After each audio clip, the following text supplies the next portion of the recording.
2-0-1-1-8-8.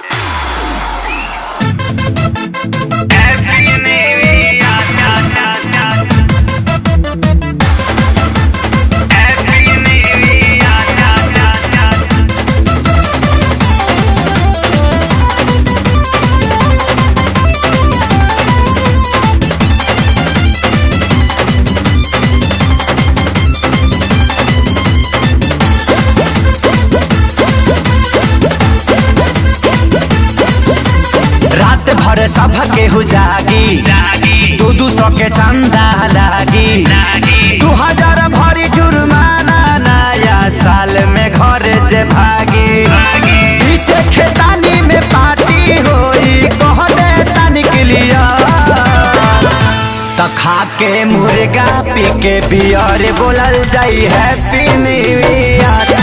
खा के मुर्गा पी के बियर बोलल जाई हैप्पी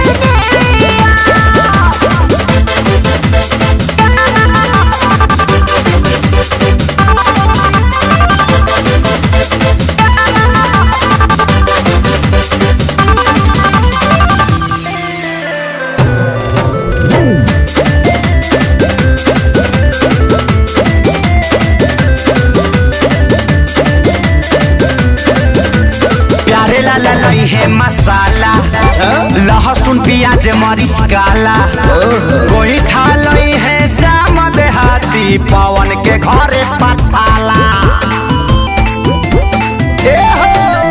प्यारे लाल लई है मसाला लहसुन प्याज मरीच काला श्याम देहाती कोई खा ले रही है पवन के घरे पठाला बरुआ तेल ज्यादा ले रही है धनिया पत्ता हरिया खा के मुर्गा पी के बियर बोलल जाई हैप्पी न्यू ईयर।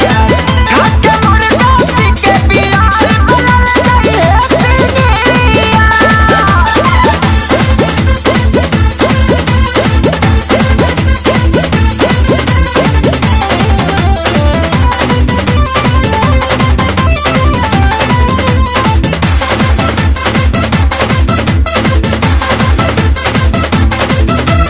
सोनू लई है पतीला मुर्गा खेसारी देसीला पंकज भैया आटा ले रही है आशीष तू करी हो न गीला आटा बियर से सुनाई। सोनू लई है पतीला मुर्गा खेसारी देसीला धनंजय भैया आटा ले रही है करी हो न बिकी गीला बोतल गिलास विकास ले रही है पानी पियई है रात भर तो खा के मुर्गा पी के बियर बोलल जाई happy new year.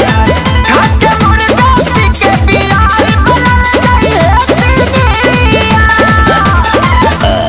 Happy new year भाई लोग।